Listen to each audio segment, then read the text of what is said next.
Hello, everybody, and welcome back to the Ignition Path Podcast. I have a very special guest today. Before we get to him, though, don't forget to like, share, subscribe. And while listening to this episode, if my guest or I say anything that someone that you know needs to hear, don't forget to hit that share button and just push it right out to them so they can get it. So today's guest is actually a guy who I met on an introductory call, who I found out through the process of talking to him and his business partner that they were having some issues with their podcast production. And since I do podcast production, I offered up my services. So this is my very first client that is now my first client who's a guest on the Ignition Path podcast. Matt, welcome to the show. Hey, Kyle, what's up, man? Hey, what's Super up? excited to be on the Ignition podcast. Yeah, no problem. We don't have your sidekick or who, I don't know who's sidekick for who. You guys are best friends, so you guys are each other's sidekick. But Dr. Right. Alessi is your business partner, who is also part of the Full Fuel podcast. I always mess that one up. Matt Tack and Dr. Alessi run the Full Fuel podcast. It's a podcast that's out there already on YouTube and all the major areas, but they're just now under the umbrella of the GPS podcasting solution. So they have some great episodes, some great content.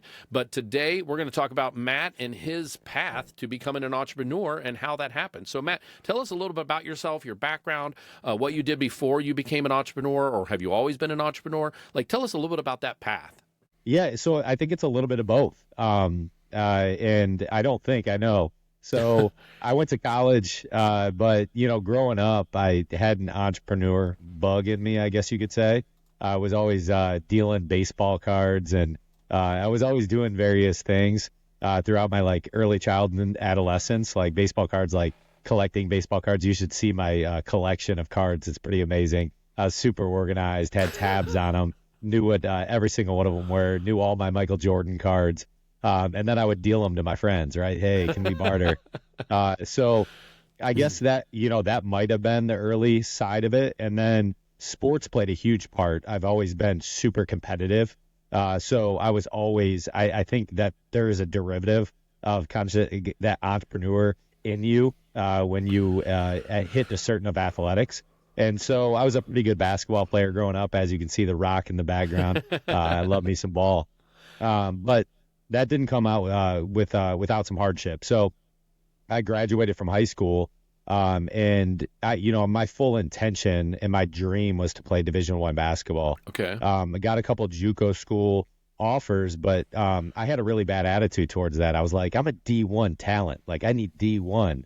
One thing I just always had in my head was to beat my dad. My dad was a Division II basketball player and athlete, and I always wanted to beat him for some reason. I had the competition, and when I didn't get the offers, I got really a bad attitude. So I actually went to Oakland University, which during that time frame, I actually worked for a company called Student Painters. And so that was my first taste of entrepreneurism. That's in the Midwest, so in Ohio and Michigan. And so that was my first taste in running a painting company. And there was a few things that I actually learned throughout that process, was to really be intentional, be a really, really good painter. We were some of the best painters. So I had to extreme attention to detail. I didn't like when guys got sloppy, got paint on the roof or something like that. I wanted detail because I wanted to leave my clients with a lot of a good product, right? And so, but there was so that was my first taste. But when I got out of college, for some reason, I didn't push towards starting a painting company, which would have been phenomenal if I look back now. But I just started a 9-to-5 job. I graduated in finance accounting. I got into an accounting job at American Axle, and man, when we were talking about what we were going to talk about, I joked around about you being an accountant. I didn't know you actually were an accountant. I actually was, man. That's so funny. Yeah, I thought you even knew that. That's hilarious. No. So yeah, I was an accountant, and I knew sitting behind a desk was not for me. Severe ADHD, and I became almost inoperable. I just was tight. When you chained me down to a desk, it was bad news. And data entry wasn't my thing. So anyways, I just didn't really love the job, but it met a lot of really good people. And one thing I do, I'm always a curious nature. I have a curiosity nature in me, where I just always want to learn and grow. And so my wife now, but girlfriend at the time, she had moved out to Washington, D.C. And I was like, I need a change of pace. Like, I need to get out of southeastern Michigan. That's where I've grown up, 24 years there. I'm like, I got to get out of here. I'd get out of Michigan too, man. And so I've much respect You know I'm a Buckeye, so. I have much respect for the Midwest. But at the end of the day, it's one of those things where I heard this quote one time. It's change of place plus change of space or pace equals change of perspective. And so that's what I needed at that time in my life. So I chased my girlfriend down to Washington, D.C., which I had a complete different perspective in life when I went to it. Was a culture shock for me. I was swimming. I was just treading water. I got a job with Accenture, which is a Fortune 50 company that I did project management for. And it showed me a lot of like just being disciplined with the financials. I was on the back end of things, of really understanding KPIs and how to run a business just purely from the financial side. So anyways, I worked for them for 7 years, but then on the outside of that, I had to make a decision. I got into a sales job, and I was about 7 months into the sales job. It was door to door. It was more B2B, and man, did I hate it. What we had since then moved from Washington, D.C. My wife finished up law school. I got married to her, and we moved down to Tampa. And it was one of those things where I had to make a switch. It was killing me from the inside. And so she's like, go do whatever, like figure it out. And so I did, and I got into real estate. So that was my first, I guess, full-time entrepreneurial endeavor, was real estate. I got into the Airbnb world on the management side, and then real estate investing. And then that since has transpired into many other things over the past 10 plus years now. But that was it. That's what's kind of spawned my entrepreneurial journey. And I'll tell you what, it hasn't been an easy one, especially not this year, but I wouldn't take it back for the world. Right. All right. Well, thanks so much for sharing that. It's crazy with the way that everybody has their path and how they get there. As we've talked about before in general, and as you know, I'm a full-time paramedic. I went to the corporate world, and I learned what anxiety was. I learned what chained to a desk meant, where I've used to be in the healthcare field. Okay, yes, I go to a place and I work at that is, hospitals to me are kind of corporate, if you will, but I wasn't in the corporate sector. I was on the patient care side of things, which made me go every day was different. No day was the same, right? Which helps our ADHD brains. You don't want mundane and the always, right? So talk a little bit more about when you decided to make that change. Luckily you had the support of your girlfriend or wife at the time, and that's a huge part of it because, I know that times when I've changed my path on certain things, I've even had people doubt me in my life, just like, well, you're not gonna succeed at that. So talk a little bit about how important it was for her support and what that did for you to have the confidence to try new things. Such a valid point and such a great question to highlight and bring up, because to be honest with you, and I get emotional every time I talk about this, but me stepping into my entrepreneurial journey, the power of having somebody like that by your side is extremely extraordinary. My wife and I just have gone through the ups and the downs through it all. She's seen me, and she's been able to weigh in heavily on some just various decisions that, I've had to make, and transitions I've had to make. One recently of shutting down Nutritious. And to have somebody that believes in you without a shadow of a doubt is honestly, it's supernatural. So it's something that we go into every day, is protecting the peace of our household. And it's one thing where I know I get to live that out, and just having a woman that can stick by your side. She's extremely loyal. She works. She's an attorney. By far the smartest individual that I've ever met in my entire life. Good answer. Good answer. By far, I know you're telling the truth. Yeah. I physically don't respect anyone as much as I respect her. That's just something that is extremely powerful. and that we've been able to double down on as a couple. But like, Nice. I wouldn't have the balls to probably do very much in this life without without the power of her, Yeah. and just being able to cultivate that relationship. So that's such a valid and highlighted point, is especially if we're speaking to like young men, and how important it is that how we need strong men, but how we also need to double down on how we have the power to like choose. And when you can choose the right woman, man, it sets you up for a completely different trajectory of life. And Yeah. that is one thing that I know without a shadow of doubt, that I am like, it doesn't matter the season of life. I could be in a valley, that I can still say I'm blessed beyond measure. That's awesome. That's awesome. Yeah, and that's so important. And for those out there listening that may not have that spouse or that partner that can give them the support, or maybe you're not getting support from them, I urge you to have that partner listen to this episode and have that open conversation about how important it is as entrepreneurs to have someone believe in you.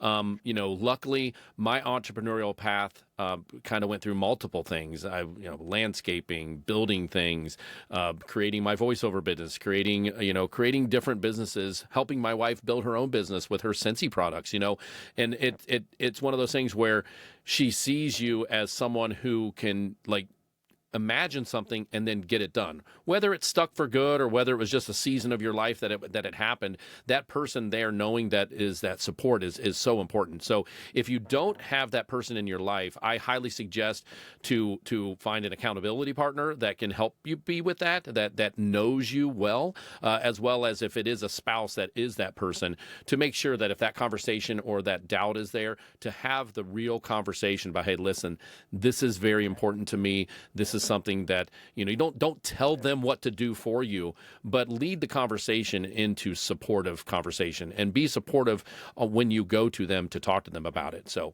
that's a great point. I'm so glad you shared that with us, and thanks so much. Now, fast forward a little bit with through the real estate process. How did you when did Dr. Alessi come into the picture, and how did you partner up with him in your endeavor for Full Fueled and for whatever else you guys are doing now? Yeah, I got into this biohacking, kind of trait. I would say roughly I started introducing myself probably about 5 or 6 years ago. I always tell people, those things start with like cold showers and stuff, and then you're reading books, and then you're doing this and that. So I've done real estate for a while now, so probably the better part of the last 8 years, 9 years. It was actually when I was 28 was when I made my first real estate investment, an Airbnb, and then that's it. Since has been transpired into a few other things. When I was 28, they didn't even have Airbnbs yet. It was still just rental properties. So then it was actually through the podcast, so Full Field podcast. I did one in 2020, and really enjoyed it. So I had a co-host, but then stopped that. It just wasn't the appetite of what I'd need to focus on during that season. It was very much business, so I had to double down on business at that time, which I'm glad I did. But then it also was like, hey, what how can we get media out? And one thing I wanted to do was start another podcast, but I did not want to do it myself. It was just something that I wasn't willing to do. So I was searching around, and I was asking a few people. I asked a few people, but there's so many people that are non-committal, right? I can't do it. And then it's also the seasons of life, whether they actually physically can. So it's probably good. But through, again, I think it was an element of divine intervention. He came into a co-working space that my buddy owns. And he's like, Matt, what's up? And we had met each other in 2017, but he had moved away, and he was in Colorado for a while, and he had just recently moved back, and he had purchased a clinic down the road from where we were at. And so we met, got lunch, hung out a few other times, and really, I found some synergy with him. And I was like, hey, would you be open to doing a podcast with me? And he's like, yeah, I'll think about it. And then he kind of shut me off the first time around. And then I was like, well, let's just get in the studio. Let's run one and see how we ebb and flow. and there was a cadence. There was immediate, like, just synergy that we had with one another, just talking about various topics and longevity, just health, fitness, what that means. And so we operate off of 6 pillars: mind, spirit, work, fuel, movement, sleep. And so just as we evaluate and evolve in those areas, that's what we, focused our topics on. We just realized, wow, man, this is cool. Like, let's keep on doing this. So we got about 50 episodes underneath our belt. And then at that time, I was like, man, would you want, like, to potentially do other things together as far as business activities? And through consideration, I was like, maybe we could help out with Alessi Functional Health, which is the chiropractor, functional wellness brick and mortar that he owns in Tampa Bay. And he was open to it. And so we talked about it a little bit more, and we kind of came up with a game plan of what that would look like. And so over the course really of the past 7-8 months, so I invested into his clinic in January.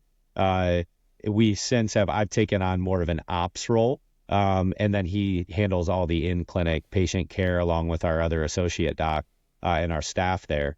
And so we're just growing that, letting God really lead us in that area in terms of where that's going to go. We definitely want to grow into new locations, but that transpired over like roughly around 2 years ago at this point. Not quite 2 years ago. We started our podcast actually last September. So that from when we started our podcast, it's been a full year. So that's where I started getting into the more full-time functional wellness space in terms of how we're adding value to number one, our clients, but then also the guys in our mastermind and our coaching. That's great.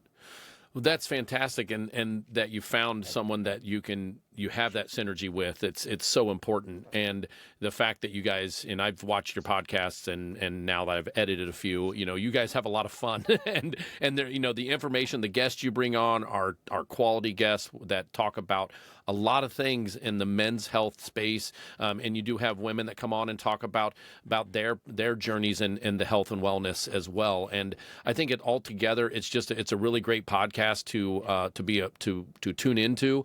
So I would invite everyone to go out and find the Full Fueled podcast, look at all their post productions of their podcast from last year, all their new ones that they're bringing out.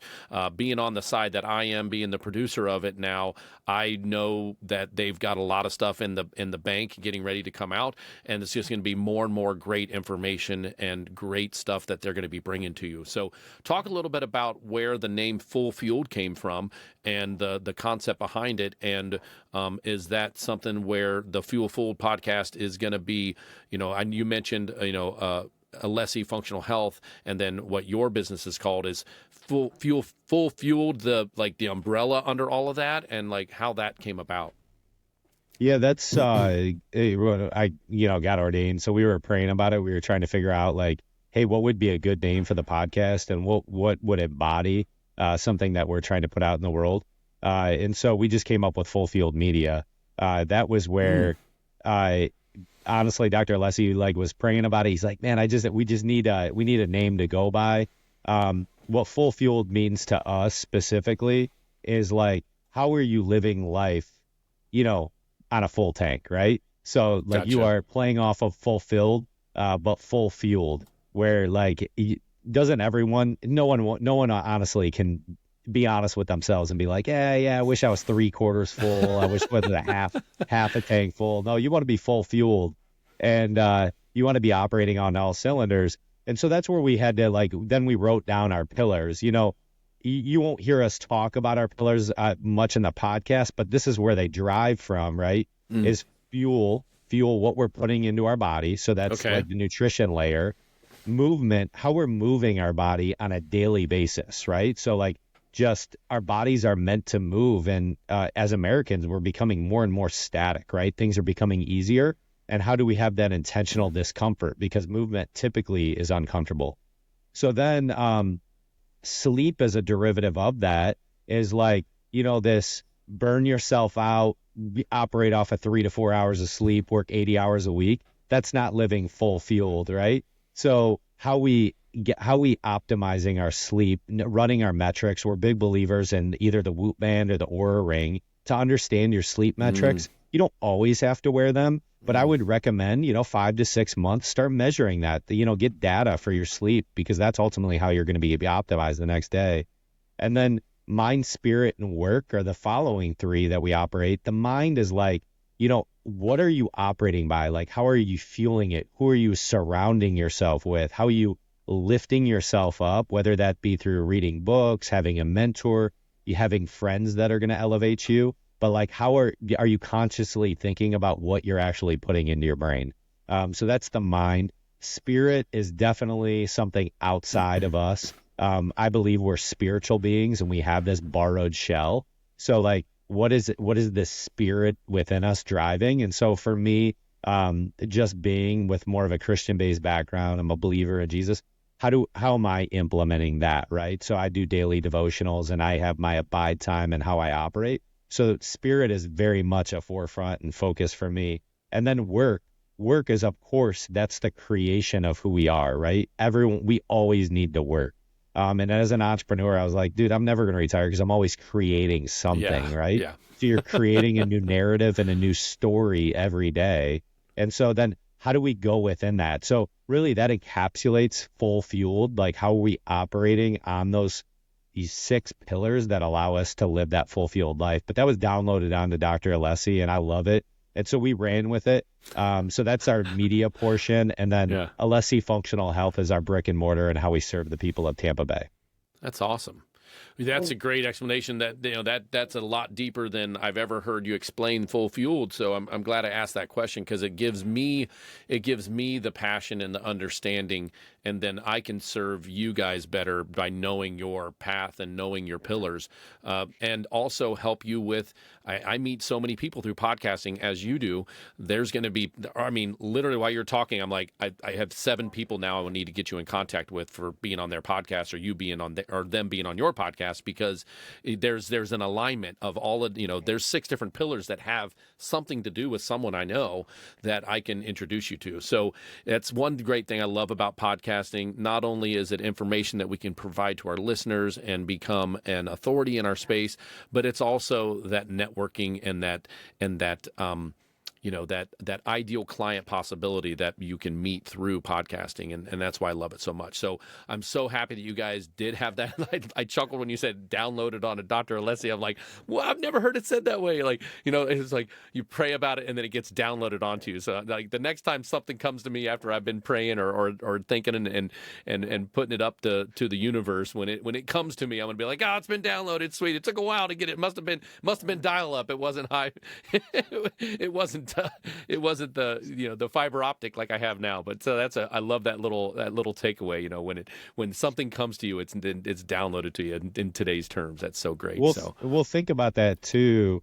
And this is why I say we're like spiritual beings, is because like the shell that we have, our brain is very much it's a hard drive system, right? Yeah. And so we're borrowing data from what's not really new. But like, that's what I love about the parasympathetic state, is that when you can open your like mind up, you're willing to like receive a lot more. Now, one note that very few people do, and I try to do all the time, you'll see like note cards all around my desk.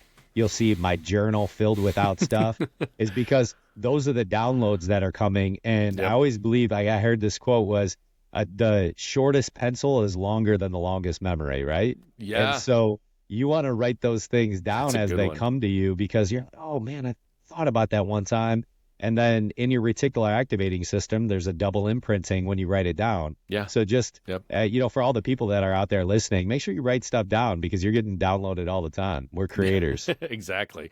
That's a great takeaway as well, is that quote. And absolutely, I wrote down some things a couple months ago, and I found that piece of paper, and I went, oh, well, that came true, and that came, oh, wait, this whole list came true. I'm like, oh my gosh, that's awesome. So, it definitely is part of the universe and part of that spiritual being that you and I both believe in, of course. So, whatever whatever belief you believe in, as long as it's something that it's bigger than you, and you realize that you're just this little speck in the world of things. But that speck can also be very, very appropriate to help others and serve others. I'm a paramedic. I serve my community every third day, and now I serve podcasters through helping them get their message out. And I know that you and Dr. Alessi serve your clients and the people that you reach out to through the pillars that you have on Full Fuel. So thanks so much for coming on to the Ignition Path podcast. Tell us real quick before we say goodbye how they find the Full Fuel podcast, how they find you, how they, do you have a LinkedIn or any of that stuff? Whatever you have, of course, it's going to be in the show notes below. But just real quick, tell us the easiest way for people to find you if they're just listening to this. Yeah, first and foremost, we're trying to grow our podcast, the Full Fuel podcast. That's on every syndication source, so you can find us on iTunes, Spotify, all the sources. Then I'm on Instagram at human.optimizer. Dr. Alessi's at Full Fuel Doc. So if you want to check him out, we're always putting out good time content there. And then you can find us at Matthew Tack or Alessi Functional Health on Facebook.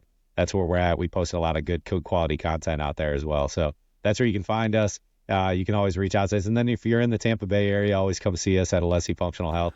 We'll fulfill your pain-free future. So we do chiropractic care, soft wave, we have infrared, cold plunge, we have it all there. Ooh, okay, great. Yeah, I'm a firm believer in chiropractic. I've gotten out of bed a few different times in my life and had to crawl to the car to get myself to my chiropractor, and then they make some adjustments and I can actually walk out, and I still have to have a few more sessions, of course, but I've believed in chiropractic care for years, and it's definitely a wonderful thing to have because they have that holistic look at things. And every chiropractic office that I've ever been in does have a secondary benefit of all the other different avenues that you spoke of. So it sounds like it's a perfect synergy of what you created, what he had available, and I'm just so happy that you guys ended up making a business to help people out there. And I'm glad that you guys have a podcast. I've watched some of your episodes. The one episode they did a podcast one time where the cameraman was walking with them down the street. That was a podcast, and they made a suggestion, and the very next day I was like, well, I'm doing that right now. I can turn around and walk backwards. I'm like, what they said about walking backwards makes sense to me. Let me try it, and I did it, and I'm like, cool. So once again, it's not just about spitting content out there. It's actually using the tools that we give you during podcasts, whether it's me or whether it's, Matt and Dr. Alessi or whoever else you listen to. There's always some really good content that we have in these podcasts. So please, please, please go find their podcast. Of course, YouTube is another place you can find their podcast and subscribe to them. Subscribe to the Ignition Path podcast, and we'll try to just get your message out there to the world. And if anybody has any questions, don't be afraid to reach out to Matt. He's super approachable and has a lot of great information. I've learned a lot already from him just being his producer with him and Dr. Alessi. So, Matt, thanks so much for coming on the Ignition Path podcast. Anything else you want to say before we roll? No, thanks, Kyle. I guess, one thing I always like leaving with the people with, you're the narrator of your story. So every decision is an action for who you want to become. That's awesome. All right. Thanks so much, Matt. Take care. Thanks, Kyle.